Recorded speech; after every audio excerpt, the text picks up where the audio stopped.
তুফান cinema যেই দিন মুক্তি পেয়েছে সেই দিনই কিন্তু দরদ সিনেমার টিজার এসেছে, কিন্তু অনন্য মামুন এই যে ভুল সময়ে দরদের টিজার দিয়েছেন সেটা কিন্তু খোদ সাকিবিয়ানরাও মেনে নেয়নি, আর মুভি লাভাররা তো মেনে নেওয়ার প্রশ্নই ওঠে না।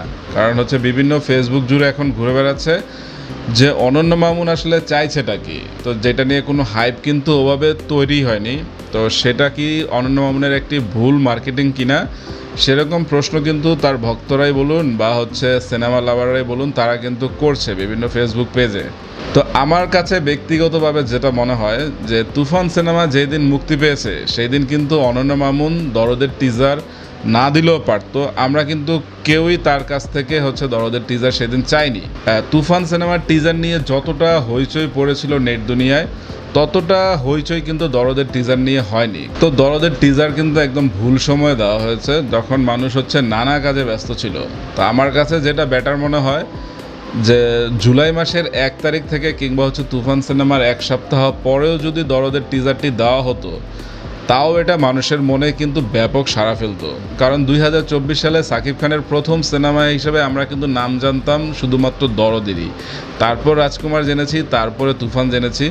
তো অনন্য মামুনের কাছে কিন্তু একটি অ্যাটম বোম ছিল সাকিব খানকে সেরকমভাবে প্রকাশ করার, কিন্তু সে নানা কাজে ঢিলে করে আসলে দরদ যেহেতু প্রথম মুক্তি পাওয়ার কথা ছিল, এখন দরদই মুক্তি পাবে সবার শেষে। এখন অনন্য মামুন কিন্তু ব্যাপক চাপ অনুভব করছেন যে তুফান সিনেমা দিয়ে সাকিব খান যেই পর্যায়ে চলে গেছে, সে কি এটা স্পর্শ করতে পারবে? যে এই টিজারে আসলে সোনাল চৌহানকে কতটা, যেহেতু সে বলিউডের একজন আর্টিস্ট, তার প্রতি মানুষের একটা থাকবে যে অনন্য মামুন সোনাল চৌহানকে কতটা প্রেজেন্ট করতে পেরেছে। কিন্তু টিজারে কিন্তু আমরা সোনাল চৌহানকে অতটা কোনো মানে দামি ক্যারেক্টার কিংবা হচ্ছে ভারী ক্যারেক্টার হিসেবে দেখতে পারিনি, যে জাস্ট অ্যাজ ইউজুয়াল।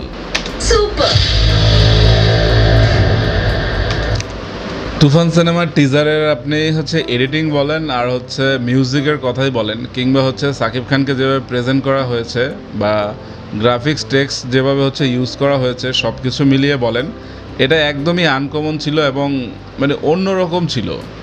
কিন্তু দরদের সব কিছু কেমন যেন তাড়াহুড়া। আপনারা দেখবেন গ্রাফিক্স টেক্সটগুলো যখন আসছে কেমন, ডিজাইনটিও অতটা সুন্দর নয়, বা ডায়লগগুলো যেভাবে মিলানো হয়েছে, মানে আমার কাছে ডায়লগগুলো অত করছে না।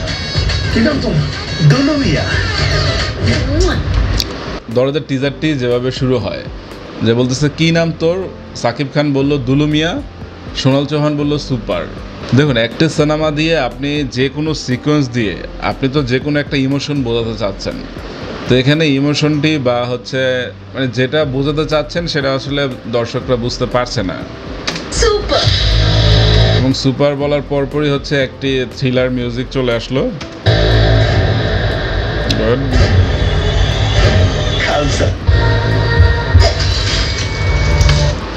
এখান থেকে মূলত আসলে টিজারটি শুরু হয়েছে, ওগুলো সব ফাও। এখান থেকে আসল খেলা শুরু টিজারের। দর্শক প্রথম বাড়িটা খাইলো কিন্তু এখানে, এবং এখানে যদি আরো একটু ভয়ঙ্কর মিউজিকের বাড়ি থাকতো না, এই ক্যারেক্টার জাস্ট রায়হান রাফিকে বলতেন যে প্রেজেন্ট করার জন্য, দেখতেন সে কি করতো।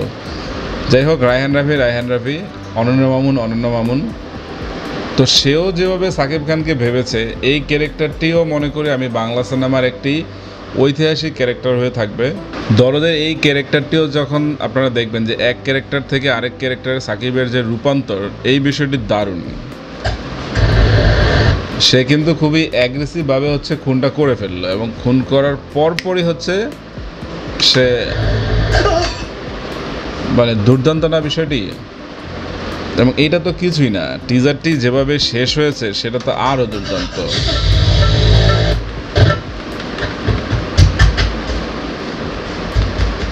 মানে বোঝা যাচ্ছে যে সাকিবের ক্যারেক্টারটি একটি সাইকো টাইপের ক্যারেক্টার, এবং সে একটু আগে যা করছে সেই বিষয়টি তার একটু পরেই কিন্তু মনে থাকছে না।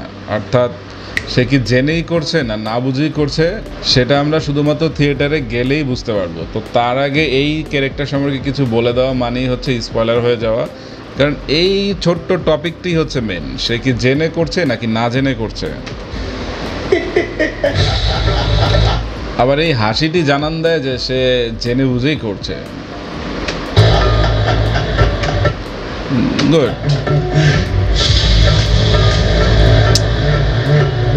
এখানে পায়েল সরকার আছে, রাহুল আছে, আর এই লোকটা আমরা চিনি। দরদের টিজারের সবচেয়ে আসল জায়গাই হচ্ছে এটা, মানে পুরো তুফানে সাকিব খান যা করেছে, এই ছোট্ট একটি দৃশ্য মানে পুরো তুফান সিনেমাকে উড়িয়ে দেওয়ার জন্য যথেষ্ট।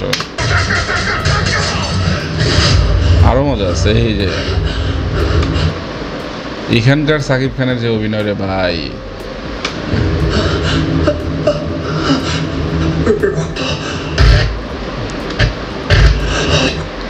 এবং দরদ সিনেমায় সাকিব খান একটি সাইকো ক্যারেক্টারে হচ্ছে অভিনয় করছে।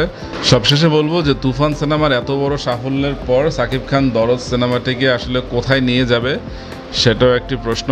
এবং দরদ সিনেমা সেপ্টেম্বরে হচ্ছে আমরা আশা করছি মুক্তি পাবে, এবং এটাও বক্স অফিসে আসলে কাঁপিয়ে দেওয়ার সামর্থ্য রাখে, যেহেতু দরদও একটি ফার্স্ট প্যান ইন্ডিয়া মুভি। সেটা হিন্দি ডাবিংও মুক্তি পাবে, তেলেগুতেও মুক্তি পাবে, তামিলেও মুক্তি পাবে, এবং বাংলাতে তো মুক্তি পাবেই। তো তামিল তেলেগু ইন্ডাস্ট্রিতে সাকিব খান আসলে কতটা জায়গা দখল করতে পারবে সেটাও একটি প্রশ্ন, যেহেতু খোদ হিন্দি সিনেমাই হচ্ছে তামিল বা তেলেগুতে অতটা চলে না। আপনারা জানবেন যে পাঠান এই যে ব্লকবাস্টার একটি সিনেমা শাহরুখ খানের, তো শাহরুখ খানের সিনেমা তেলেগুতে মাত্র 18 কোটির মতো বিজনেস করেছে, যেটা খুবই সামান্য, খুবই সামান্য। তো সেখানে সাকিব খানের দরদ সিনেমা আসলে তেলেগু বা তামিল ইন্ডাস্ট্রিতে কতটা জায়গা দখল করতে পারবে আমি জানি না। তো এটা ঠিক যে কলকাতার বাজারে দরদের একটি চাহিদা আছে, যেহেতু দরদ সিনেমায় কলকাতার অনেক হচ্ছে অভিনেতা বা অভিনেত্রীরা আছে। তাছাড়া অনন্য মামুনেরও একটি প্রভাব আছে কলকাতায়, যেহেতু সে তার আগের নবাব কিংবা আরও কী সিনেমা যেন হচ্ছে কলকাতায় চালিয়েছিল।